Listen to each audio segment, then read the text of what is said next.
नमस्कार दोस्तों, मैं हूं प्रदीप डबास और आज का बड़ा सवाल यही है कि क्या हरियाणा कांग्रेस में बगावत की आंधी चल पड़ी है।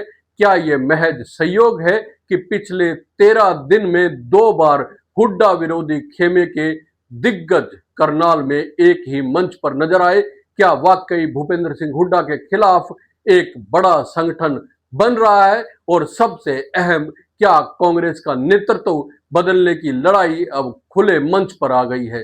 दोस्तों, सवाल बहुत है और जवाबों में छिपा है हरियाणा की राजनीति का वो सच जिसे शायद दिल्ली दरबार भी नजरअंदाज नहीं कर पाएगा।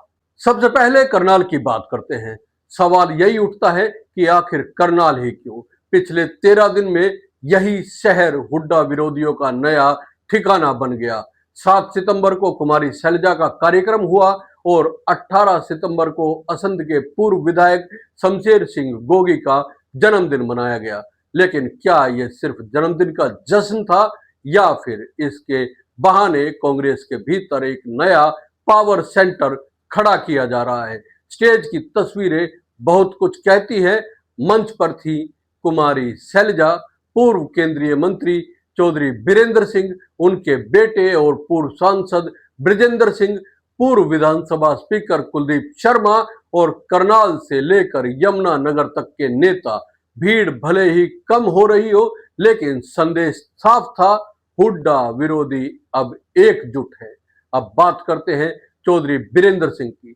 सबसे बड़ा सवाल यही है कि क्या उनका मंच से दिया गया बयान महज मजाक था या फिर गंभीर सियासी संकेत। उन्होंने कहा कि मेरी उम्र हो गई है, कुलदीप शर्मा भी मेरे ही बराबर के हैं, हुड्डा भी मुझसे 1.5 साल छोटे हैं, इसलिए सब चले जाएंगे।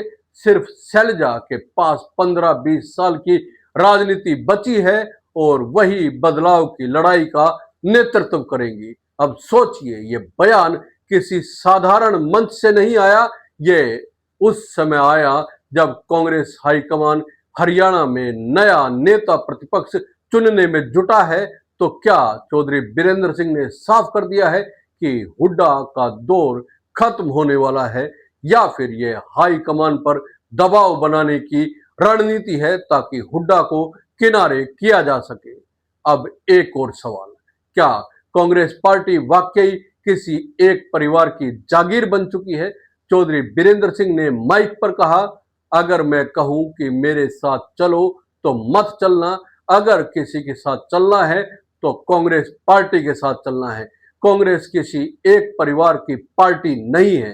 दोस्तों, ये शब्द हल्के नहीं है, ये सीधे सीधे उस गुटबाजी पर चोट है जिसका चेहरा आज भूपेंद्र सिंह हुड्डा है।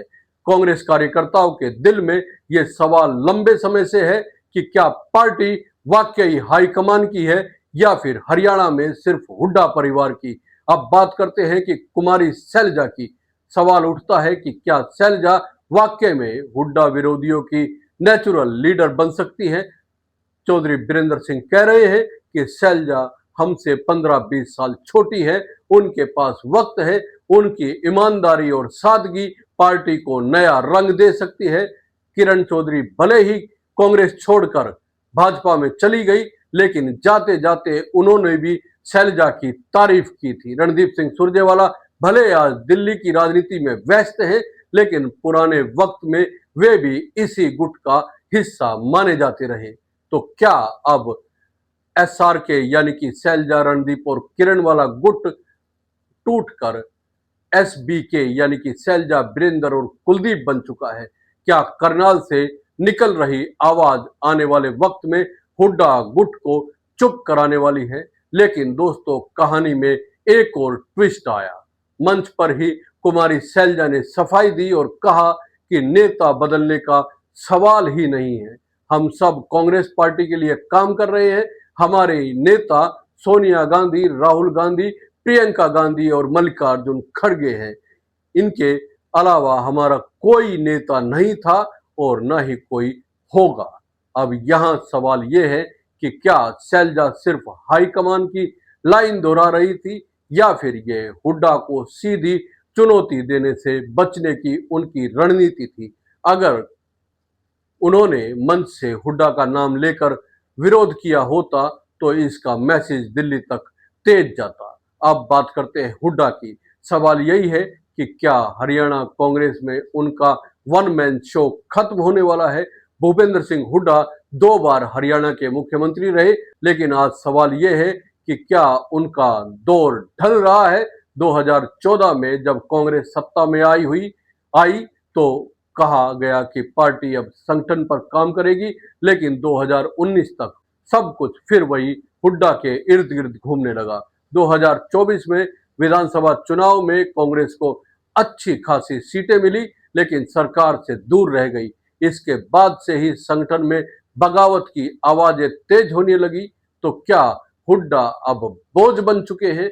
क्या कांग्रेस का हर नेता यह मान चुका है कि अगर हुड्डा रहे तो पार्टी कभी सत्ता में नहीं लौटेगी? अब सवाल हाईकमान की चुप्पी पर भी करना जरूरी है दोस्तों। दिल्ली दरबार खामोश क्यों है? प्रदेश अध्यक्ष उदय भान का कार्यकाल और अप्रैल 2025 में पूरा हो गया, लेकिन अब तक नया अध्यक्ष नहीं चुना गया। नेता प्रतिपक्ष का पद अक्टूबर 2024 से खाली पड़ा है, लेकिन कांग्रेस अभी तक किसी के नाम पर सहमति नहीं बना पाई। क्या यह हाईकमान की रणनीति है कि झगड़ते रहो और जब सही वक्त आएगा तो नाम थोप दिया जाएगा, या फिर यह लाचारी है क्योंकि हरियाणा कांग्रेस का कोई भी नेता पूरी तरह स्वीकार्य नहीं है? और अगर यही हाल रहा तो क्या भाजपा और जेजेपी और इंडियन नेशनल लोकदल को कांग्रेस का झगड़ा सत्ता की सौगात दे सकता है?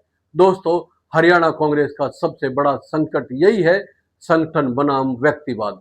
हुड्डा गुट कहता है कि वोट हमारी छवि पर पड़ते हैं, विरोधी गुट कहता है कि पार्टी को संगठन से चलाना चाहिए, न कि किसी एक परिवार से।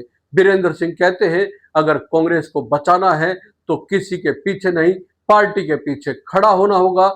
शैलजा कहती है कि हम सब कांग्रेस पार्टी के लिए काम कर रहे हैं, ना किसी व्यक्ति एजेंडे के लिए। लेकिन सच यही है, आज हरियाणा कांग्रेस 2 टुकड़ों में बटी हुई है। अब बड़ा सवाल यह है कि 2029 में जब अगला विधानसभा चुनाव होगा, तब तक क्या कांग्रेस एकजुट रह पाएगी? क्या शैलजा को वाकई नेतृत्व सौंप दिया जाएगा? क्या हुड्डा को किनारे कर हाईकमान नया चेहरा सामने लाएगा, या फिर यही अंतर्कलह कांग्रेस को एक बार फिर सत्ता से दूर कर देगी? इतिहास गवाह है कि हर बार जब कांग्रेस आपस में बटी, हरियाणा की सत्ता उसके हाथ से निकल गई। तो क्या इस बार भी वही कहानी दोहराई जाएगी, या फिर करनाल से उठी आवाजें एक नया अध्याय लिखेगी? तो दोस्तों, आखिरी और सबसे बड़ा सवाल यही है, हरियाणा कांग्रेस का भविष्य किसके हाथ में है? शैलजा जो बदलाव का चेहरा बनकर सामने आ रही है, हुड्डा जो अब सबसे बड़ा जाट वोट बैंक अपने नाम रखते हैं, या फिर हाईकमान जो वक्त आने पर अपने पसंद का नाम थोप देगा? आप क्या सोचते हैं? क्या हरियाणा कांग्रेस में हुड्डा विरोधियों की एकजुटता सिर्फ दिखावा है, या वाकई बदलाव की शुरुआत? क्या वीरेंद्र सिंह के मजाक में छिपा संदेश कांग्रेस की राजनीति बदल देगा? और सबसे अहम, क्या कांग्रेस हाईकमान संगठन के दम पर लड़ेगी, या फिर एक बार फिर परिवार की भेंट चढ़ जाएगी? अगर आपको ये वीडियो पसंद आया है तो इसे लाइक कीजिए, शेयर कीजिए और चैनल को सब्सक्राइब करना ना भूले दोस्तों। कमेंट करके जरूर बताइए आपके हिसाब से हरियाणा कांग्रेस का असली नेता कौन होना चाहिए। जय हिंद, नमस्कार।